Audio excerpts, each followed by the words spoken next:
하나님께 아름다운 찬양을 우리가 먼저 드릴 수 있음을 인해서 감사를 드립니다.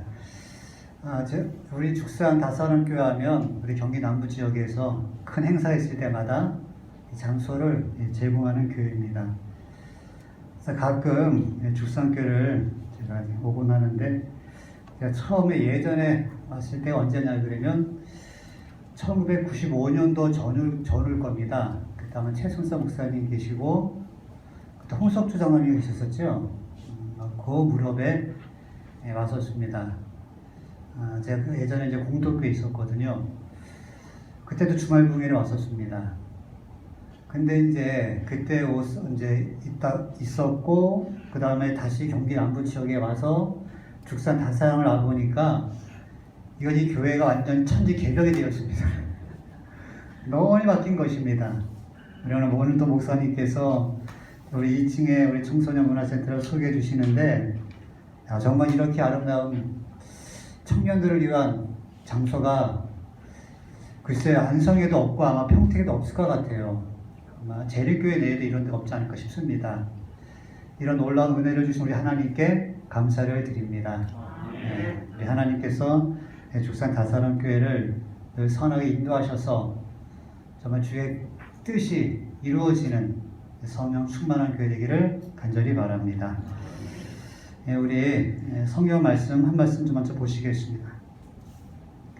고린도전서 15장에 있는 말씀입니다. 15장 15절로 58절입니다. 그러므로 내 사랑하는 형제들아, 견고하며 흔들리지 말며 항상 주의 일에 더욱 힘쓰는 자들이 되라.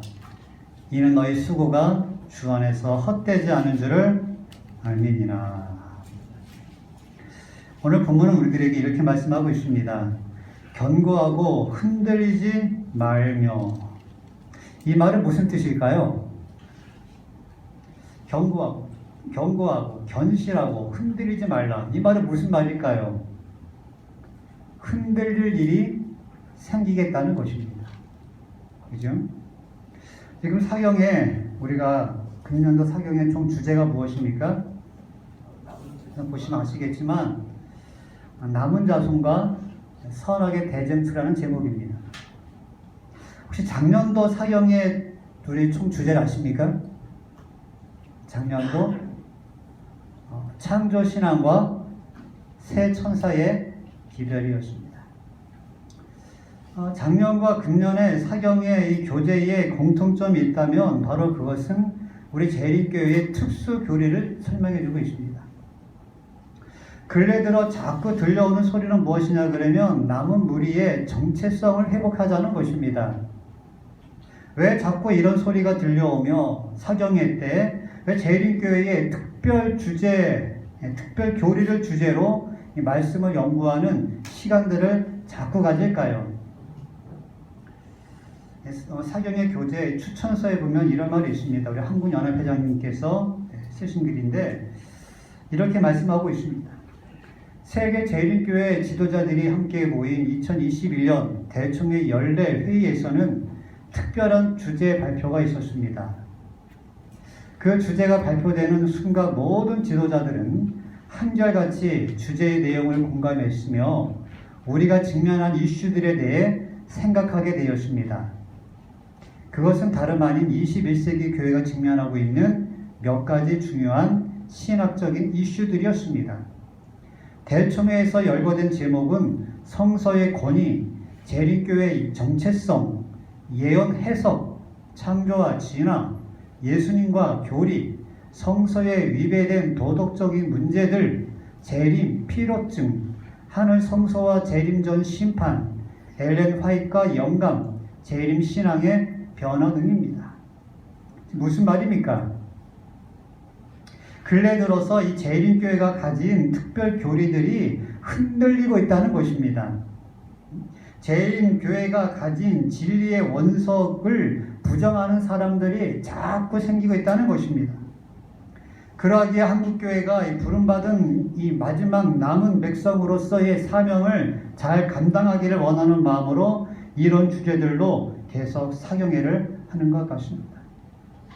우리 죽산 다사랑교회는 이런 흔들림의 때에 어떤 모습으로 신앙을 경주하시겠습니까? 자, 우리가 이 견실하며 흔들리지 않는 그런 신앙을 경주하시겠습니까? 어떠하시겠습니까? 또는 본문을 말씀하고 있습니다. 항상 주의 일에 어떻게 하라고요? 더욱 힘쓰는 자들이 되라. 제 간절한 바람은 2022년 한 해를 살아갈 때에 항상 주님의 일에 힘을 쓰는 믿음을 가지는 우리 모두가 되기를 간절히 바라는 것입니다. 본문이 이렇게 말씀하고 있습니다. 이는 너희 수고가 주 안에서 헛되지 않은 줄을 알미니라. 우리가 견고하고 흔들리지 아니하며 항상 주의 일에 더욱 힘쓸 때에 성경은 분명히 약속하기를 우리의 모든 수고가 반드시 헛되지 않을 것이라 말씀하고 있습니다. 저는 금년을 살아갈 때에 우리의 수고가 하나도 헛되지 않겠다는 이 약속이 문자 그대로 우리에게 이루어지기를 간절히 바라는 것입니다. 지금 전 세계는 코로나로 인하여 숨이 막힐 지경이죠. 숨 막힐 지경입니다. 오늘도 보니까 우리나라에 6,769명이 확진이 되었더라고요. 아마도 곧 있으면 다음 주면 7,000명을 넘을 거라고 예상들을 하고 있습니다.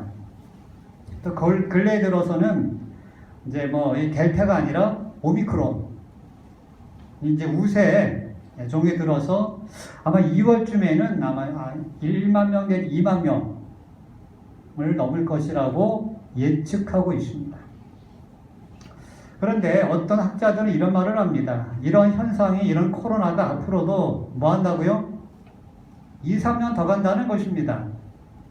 이런 말도 들립니다. 코로나가 최소 5년은 계속된다는 것입니다. 참으로 우울한 진단이 아닐 수 없습니다. 우리는 이 마스크를 언제나 벗나? 내 백신도 맞았는데 이제 언제 정상으로 돌아가나 생각하지만 CNN 방송은 이렇게 발표를 하고 있습니다. 미세먼지는 더 극심해져서 사람들은 지금처럼 마스크를 뭐 할 것이라고요? 평생 쓸 것이라고요. 무슨 말이에요 지금? 마스크 벗을 것을 기대하지 말라는 것입니다. 즉 계속되는 이 거리 두기 연장으로 우리 죽산 지역은 어떨지 모르겠지만 제가 살고 있는 안중 지역에도 이 빈 상가들이 제법 많아요. 이 자영업자들이 지금 못 살겠다고 다 문을 닫고 있는 것입니다. 이 정부에서는 이 소상공인 자영업자들에게 지원금을 준다고 하죠. 지금도 지금 추경 예산 1월에 해가지고 준다고 하는데 우리 교회에 식당 하시는 분이 있습니다. 크게 해요. 근데 이분이 하신 말이 이렇습니다. 지원금을 정부에서 받으면 그날 저녁에 세무서에서 바로 전화가 온답니다. 왜요? 세금 내라고. 그러면 정부 지원금 플러스 다른 또 대출을 얻어서 세금을 내야 한다는 것입니다. 이분 식당이 크기 때문에 아마 이 세금 규모가 1,000달이 넘나 봐요. 크게 이렇게 하시는 분이. 아마 죽산교회에도 이와 같은 어려움 중에 계시는 분들도 꼭 계실지 모르겠습니다. 여러분들은 이러한 현실을 어떻게 대하고 있습니까? 이런 현실 속에서도 코로나와는 상관이 없이 우리가 믿음을 견지하며 주님의 재림을 고대하고 여기 나와 있는 것처럼 남은 자손으로서 늘 주님의 일에 힘쓰는 그런 믿음 생활을 하고 있습니까? 우리의 모습이 어떠합니까? 자, 여러분들 묻겠습니다. 이와 전 세계를 아우르는 코로나 같은 전염병이 이전에는 한 번도 없었을까요? 있었죠, 그죠? 가장 유명한 것이 무엇입니까? 14세기 유럽 전역을 강타했던 쥐가 옮긴다고 알려진 흑사병입니다. 그죠? 오한과 또 고통과 두통에 얼굴은 검해지고 사람들이 막 죽어가는 것입니다. 근데 이 병의 시작이 어떻게 되었는가?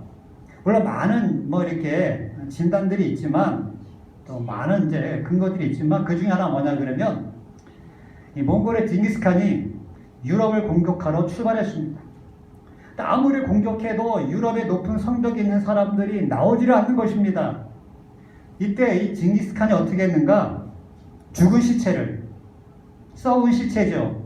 썩은 시체를 포탄 대신에 성 안으로 던지는 것입니다. 성 안에 있는 군사들은 포탄이 떨어질 줄 알고 긴장하고 있는데 뭐가 떨어져요? 사람이 떨어지는 것입니다. 근데 그 사람이 어떤 모습이에요? 온 몸이 문드러지고 썩어지는 살결을 보면서 이 사람들이 냄새 난다고 했는데 그것이 역병의 시작이었습니다. 세상 사람들이 죽어가기 시작하는데 이 전쟁이 무서운 것이 아니라 역병이 무서워서, 전염병이 무서워서 사람들이 각자 자신들의 고향으로 도망을 가는 것입니다.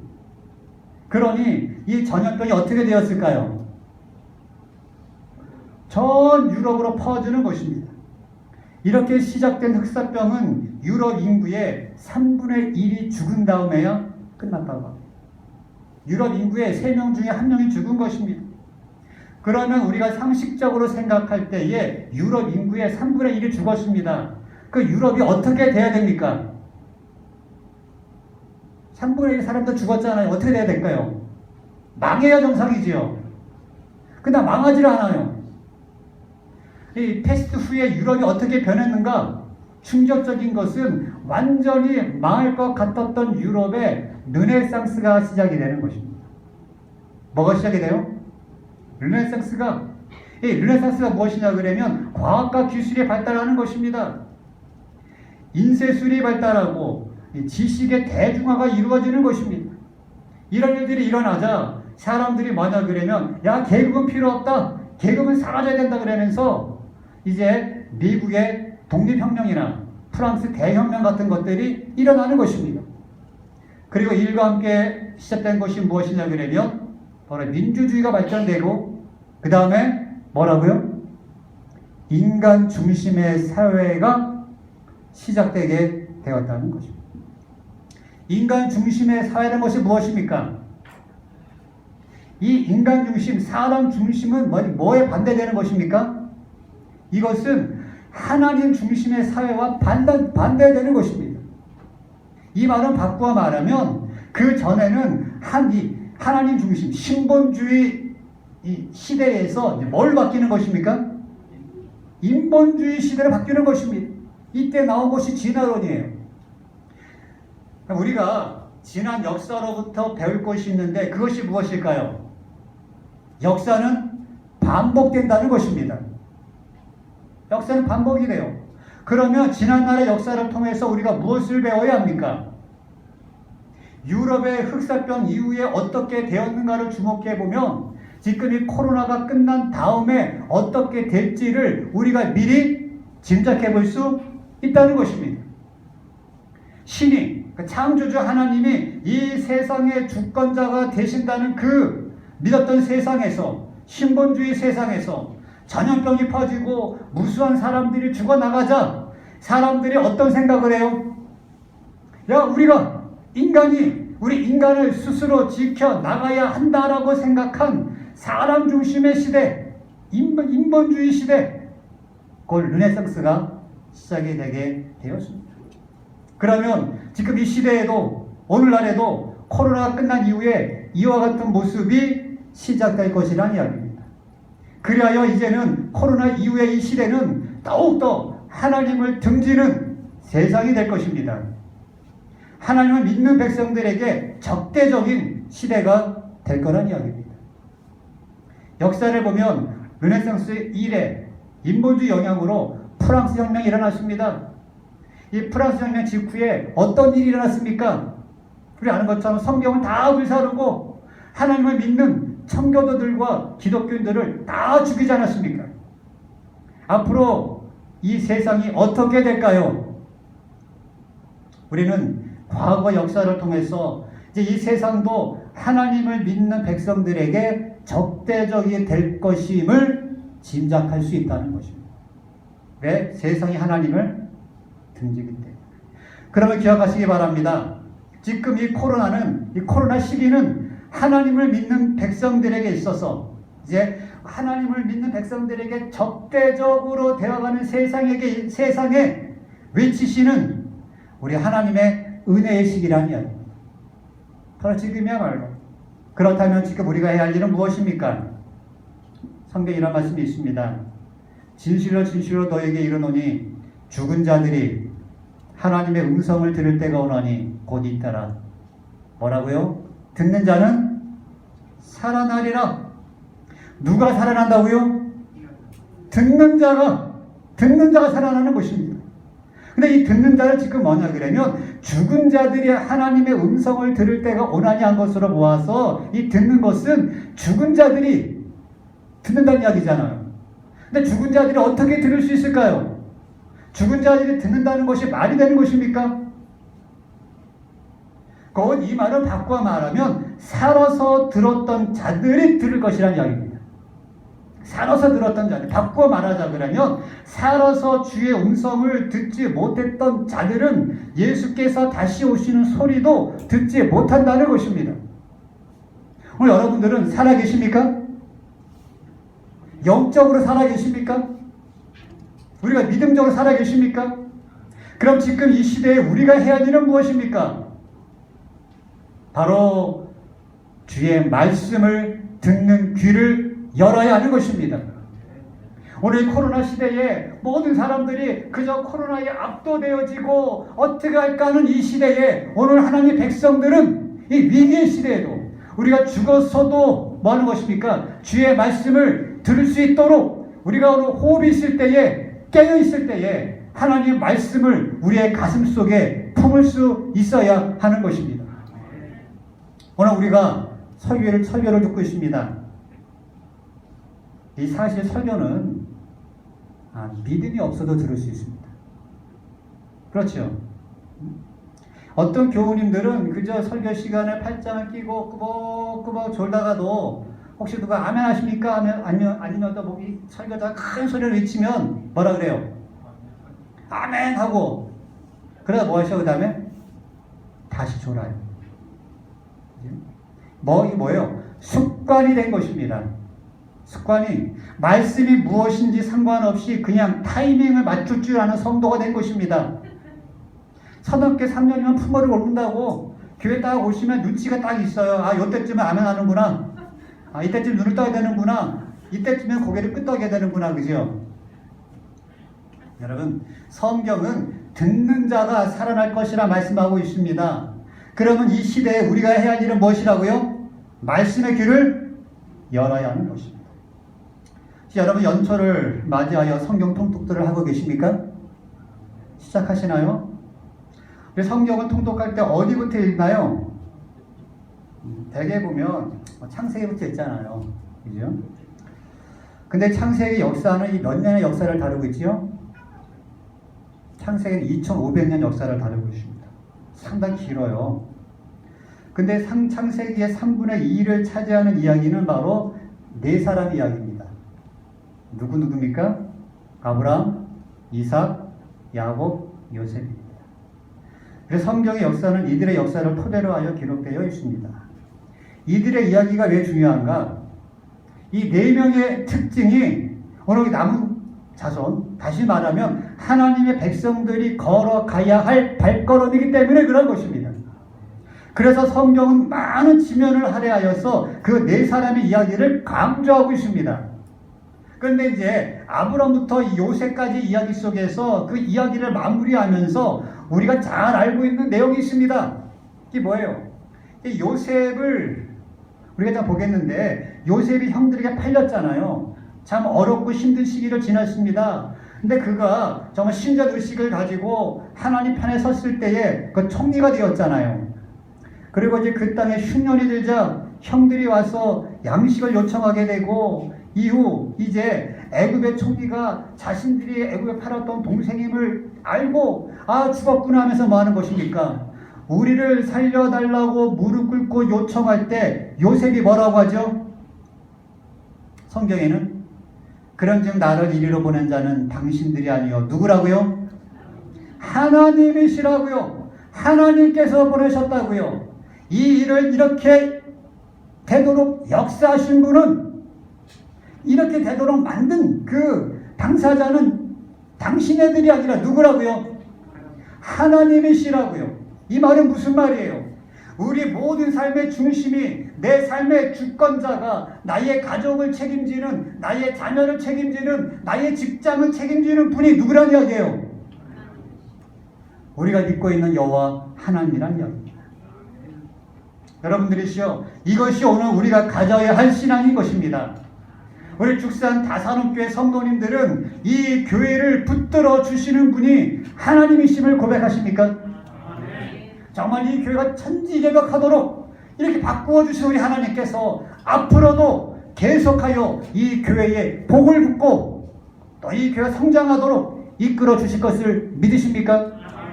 그 하나님께서는 지금까지 나의 삶을 인도하신 것처럼 2022년도 나의 삶을 책임져 주시고 실수하지 아니하시고 나를 정말 선한 길로, 축복의 길로 인도하실 것을 믿으십니까? 이 믿음을 우리가 가지기를 간절히 바라는 것입니다. 이것이 하나님 백성들이 가져야 될 믿음입니다. 그러나 세상은 이것을 부인해요. 세상은 뭐라고 그럽니까? 야, 하나님이 어딨어? 하나님이 어딨어? 하나님이 계시면 이렇게 세상이 힘들 수 있어? 하나님이 계시면 교회, 야, 너희들 교인들 기도하는데 코로나가 왜 안 올라가? 하나님이 어디 계셔? 지금 이 세상은 뭐가 장악하고 있어요? 인본주의가 점점 더 깊이 장악하고 있는 것입니다. 최윤식이라는 미래학자가 이런 말을 했습니다. 코로나19 이후 시대, 예전으로 돌아갈 수 없다고 하지만 뭐 할 것이다? 다시 돌아갈 수 있다. 그러나 그 기간은 뭐 할 것이다? 매우 짧을 것이다. 짧을 것이다. 그리고 뭐 할 것이다?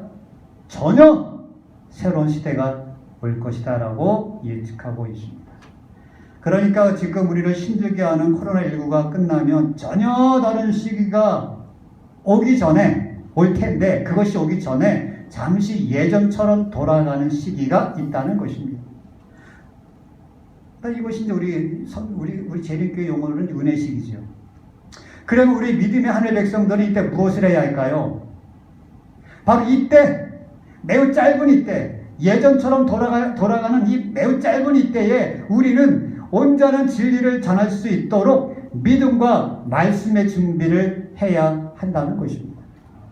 바로 오늘, 바로 2022년 우리 이 한 해 동안에 이 일을 해야 되는 것입니다.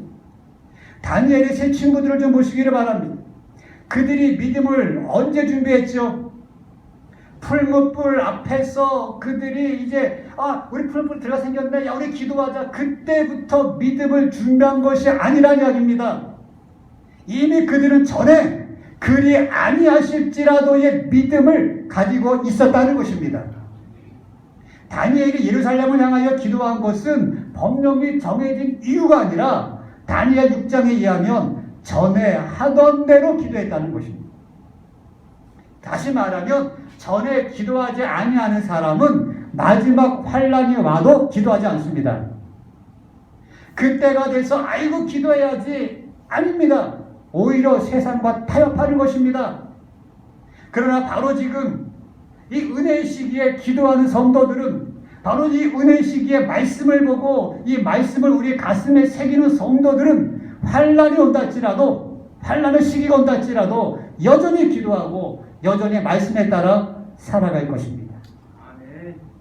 그렇다 그러면 죽산 다사람교회 성도님들, 바로 지금 오늘 말씀을 들을 때 기도와 말씀으로 무장하시기를 간절히 바랍니다. 한 가지 묻겠습니다. 여러분, 성경이 왜 기록되었을까요? 성경이 기록된 이유가 어디에 있습니까? 우리 아는 것처럼 그저 이 성경이고 내게 대하여 증거하는 것인데, 한 예수님이 이 땅에 오신 것은 저를 믿는 자마다 멸망치 않고 영생을 얻게 하려 하십니다. 하나님께서 인류를 정말 사랑하심을 알리기 위하여, 또 구원의 길을 제시하기 위하여 성경이 기록되어 있습니다. 그리고 또 다른 것은 무엇입니까? 그 가운데서 하나님과 사단 사이에 큰 전투가 있고 그 사이에 누가 있는 것입니까? 내가 있는 것을 알리기 위해서입니다. 그 내용을 잠깐 소개해드리겠습니다. 여러분 잘 알고 있는 요한계시록 10장, 하늘에 전쟁이 있으니 미가엘과 그의 사자들이 용으로 더불어 싸울세. 용과 그의 사자들도 싸우나 이기지 못하여 다시 하늘에서 저희 있을 곳을 얻지 못한지라. 큰 용이 내어 쫓기니 옛 뱀고 마귀라고도 하고 사단이라고도 하는 온 천하를 꿰는 자라. 땅으로 내어 쫓기니 그의 사자들도 저와 함께 내어 쫓기니라. 사단이 쫓겨났습니다. 왜 사단이 쫓겨났습니까? 영감의 글은 이렇게 기록하고 있습니다. 대쟁투에 보시면 하늘에서 대쟁투가 시작된 시초부터 하나님의 율법을 전복하는 것이 사단의 목적이 되어왔다. 사단은 이 일을 성취하기 위하여 창조주를 반역하였다. 그는 하늘에서 쫓겨났지만 이 세상에서 여전히 동일한 그 싸움을 계속해 오고 있다. 지금 하나님이 무엇을 전복시키는 것이 사단의 목적이라고요? 하나님의 율법을 전복시키는 것이, 그러니까 하나님의 말씀이 틀렸음을, 하나님이 잘못되었음을, 하나님이 실수하셨음을 이야기하기 위해서 사단이 일으킨 전투가 무엇입니까? 이 전투가 지금 여전히 오늘날도 계속되고 있다는 것입니다. 여러분과 저는 지금 이 대쟁투 사이에 있음을 기억해야 되는 것입니다. 성경에서 제일 먼저 기록된 책이 무엇입니까? 욥기입니다. 그죠? 우리 재림교회는 이곳을 우리 욥기를 모세가 지었다고 우리가 알고 있습니다. 욥기는 성경에서 제일 먼저 기록된 책인데 이 욥기의 핵심 내용이 무엇인가? 바로 그것은 하나님과 사단 사이의 전쟁 이야기예요. 곧 하나님께서는 인류에게 보내주시는 성경의 첫 번째 메시지에서 하나님과 사단 사이에 이 쟁투가 있음을, 전쟁이 있음을 보여주기를 원하신 것입니다. 여러분들 욥기서 읽어보셨습니까? 욥기? 읽으면 한가요? 욥기서 어렵지 않습니까? 많이 어렵지요, 그죠? 욥기서는 이 두 부분으로 나눠져 있습니다. 하늘에서 벌어지는 장면, 땅에서 벌어지는 장면, 교체되어 나오는데 그 장면 잠깐 좀 보시겠습니다. 먼저 땅에서 벌어진 장면인데 1장 1절에 우스 땅에 누가 있다고요? 욥이라고 하는 사람이 있었습니다. 그 사람이 어떻습니까? 그 사람의 모습, 그 사람의 욥의 모습이, 그 사람은 순전하고 정직하여, 그리고 하나님을 어떻게 했다고요? 경외했다고요. 그리고 이어지는 장면에서는 어떤 말씀 주고 있습니까? 아들이 7이고 딸이 3이에요. 종도 많았어요. 그 다음에 그 소유물들이 많았다. 이 사람은 동방 중에 가장 큰 자라, 가장 훌륭한 자라, 가장 부자라, 그 말이에요. 그는 부자였을 뿐만 아니라 가진 것도 많았을 뿐만이 아니라 하나님을 온전히 경배하는 사람이었습니다. 그 뒤에도 보시면, 그죠? 이제 자식들이 혹시 뭐 어떤 잔치를 벌였을 때에 혹시 잔치를 하면서 잘못했을까봐, 실수했을까봐 그 잔치가 끝나면 반드시 하나님께 제사를 드리고 회개하는 이런 자녀 교육에도 아주 철두철미했던 사람이었습니다. 그런 온전한 하나님의 사람이었습니다. 근데 땅에서 이런 일들이 벌어지고 있는데 이제 하늘에서 어떤 일이 벌어집니까? 하루는 하나님의 아들들이 와서 여호와 앞에 섰고 사단도 그 가운데 왔는지라. 그러면서 이어지는 장면이 무엇입니까? 여호와께서 사단에게 이르시되 네가 어디서 왔느냐? 사단이 여호와께 대답하여 가로되 뭐라 그래요? 땅에 두루 돌아다녀, 두루 돌아 여기저기 다녀왔나이다. 땅에 두루 돌아 여기저기 다녀왔나이다. 이 주석을 보니까 이것은 이런 뜻이 있다더라고요. 이 말은 지구는, 이 땅은 내 소유권입니다 라는 뜻이 있다는 것입니다. 지구 누구 땅이라는 얘기예요? 지구는 내 땅이라는 것입니다. 지구는 내 통제 안에 있다는 것입니다. 지구는 내 것이라는 이야기예요. 그때 하나님께서 뭐라고 하십니까? 8절에 보면 여호와께서 사단에게 이르시되 내가 내 종 욥을 유의하여 보았느냐? 이게 무슨 말이에요? 지금 온 땅이 사단 아래 있고 모두가 다 하나님을 부인하는 것처럼 보일지라도 그래도 하나님을 신실하게 섬기는 욥이 있다는 것입니다. 이 장면이 왜 중요한가? 마지막 싸움도 이와 같을 것이기 때문에 그렇습니다. 사단이 이야기합니다. 하나님 보십시오. 사람들 다 떠났습니다. 하나님의 사람 아무도 없습니다. 그때 하나님이 뭐라고 하실까요? 아니다. 내가 내 종 남은 무리를 유의하여 보았느냐 말씀하시는 것입니다. 죽산 다사랑교회 성도 여러분들이시여, 우리 여기 남은 무리가 되어 주시겠습니까? 사단이가 모든 사람이 다 주를 버렸습니다 할 때에 우리 주님께서 아니야 여기에 나를 사랑하는 내 백성이 있어요 라고 당당히 말씀하실 수 있는 그 백성이 되어야 되지 않겠습니까? 욥이 어떤 사람인가를 계속해 보시면 이렇게 나옵니다. 그와 같이 순전하고 정직하여 하나님을 경외하며 악에서 떠난 자가 세상에 없느니라. 무슨 말이에요? 지구는 내 것이 아니라는 이야기입니다. 아닙니까? 얼마나 감동적입니까?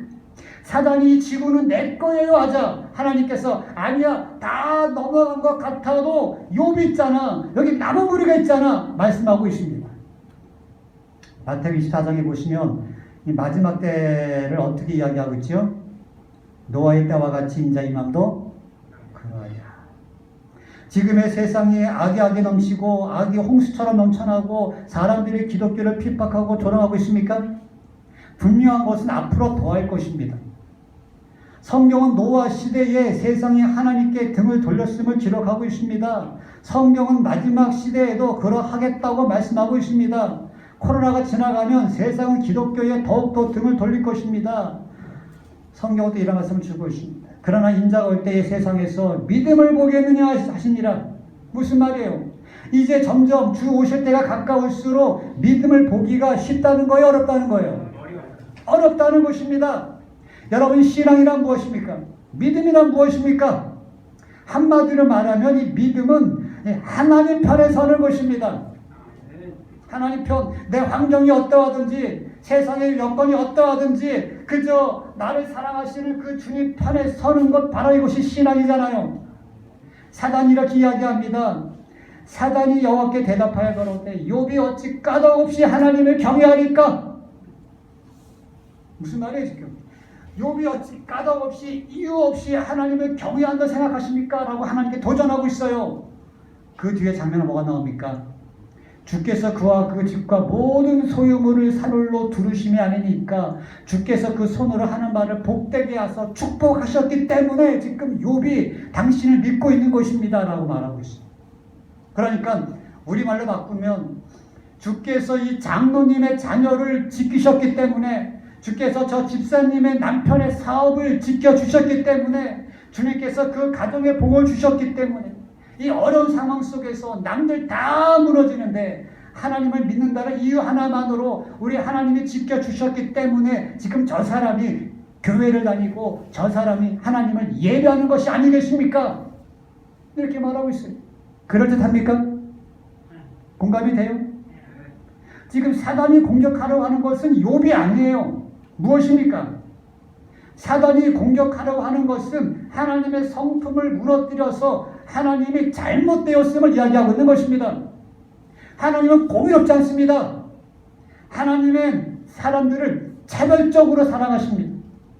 당신의 사랑은 절대적인 사랑, 온전한 사랑이 아니라 정말 완전한 사랑이라 하지만은 너무 편협적인 차별하는 그런 사랑입니다 라고 대답하고 있습니다. 그럼 그때 누가 필요할까요? 하나님의 옳은 분임을 증명하는 삶이 전도요, 삶이 예배인 하나님의 남은 자손들이 필요한 것입니다. 이 전쟁 속에서 사단이 하나님께 이렇게 이야기하죠. 이제 그의 손을 펴서 그의 모든 소유물을 취소서 그리하시면 정령 대면하여 주를 뭐하리라? 욕하리라 하면서 하나님께서 허락하실 때 사단이 총 공세를 욥에게 퍼붓습니다. 자, 한번 생각해 보시기 바랍니다. 욥이 살았던 시대에 이 성경이 있었을까요? 없었을까요? 욥이 성경을 읽었을까요? 안 읽었을까요? 욥 때에는 성경이 없었지요. 왜? 욥기가 가장 먼저 쓰여진 편지기에 성경이니까. 그렇기 때문에 욥은 오늘날 우리보다 하나님을 더 깊이 알 수 있었을까요? 아니면 그렇지 않을까요? 아마도 우리보다 하나님에 대한 이해가 적었을 것입니다. 그죠? 아마도. 그럼에도 불구하고 여러분 성경을 보시면 욥이 견디는 이 인내와 시련의 과정들을 한번 주의 깊게 보시길 바랍니다. 지금 욥에게 있는 것이 다 죽어요. 그가 가지고 있는 것들이 한순간에 다 사라지는 것입니다. 성경에 보시면 이렇게 말씀하고 있어요. 그냥 뭡니까? 이제 한 사람 말하면 또 다른 종이 와가지고 또 다른 거 이야기하고, 그죠? 계속 쉴 새 없이 와가지고 뭐라 그래요? 거친 들에서 대풍이 와서 집 내 모퉁이를 치매 그 소녀들 위에 무너짐으로 그들이 죽었나이다. 이런 재난들이 몰려오기 시작하는데 마치 하나님께서 이런 것들을 주신 것처럼 물밀듯 들어오는 것입니다. 하루아침에 막 재난이 쏟아지는 거예요. 근데 이때 이 욥이 어떻게 고백을 하죠? 욥이 일어나 겉옷을 찢고 머리털을 밀고 땅에 엎드려 경비하며 가로되 내가 모태에서 적신이 나왔은즉 또한 적신이 그리로 돌아갈지어다. 그 다음에 어떤 말씀을 주고 있어요? 주신 자도 여호와시요 취하신 자도 여호와시오니. 뭐라고요? 주신 이도 여호와시요 취하신 이도 여호와시오니. 많은 재림 성도들은 이 말씀을 읽고 아멘을 합니다. 사실 이 고백은 잘못된 고백이에요. 온전한 고백이 아닙니다. 지금 여기서 욥은 오해하고 있어요. 무엇을 오해하고 있습니까? 주신 이는 여호와가 맞지만 취하신, 거두신 이는 여호와가 아닙니다. 그렇잖아요. 누가 거두어가요? 사단이 거두어가는 것입니다. 그런데 우리가 눈여겨보아야 할 것은 무엇이냐 그러면 그럼에도 불구하고 이러한 오해에도 불구하고 이 욥이 하나님을 충분히 깨닫지를 못했지만 그럼에도 불구하고 욥은 하나님을 인정했다는 것입니다. 뭐라 그래요? 여호와의 이름이 찬송을 받으실지니다고. 여러분, 이것이 하나님을 믿는 신앙이라는 얘기예요.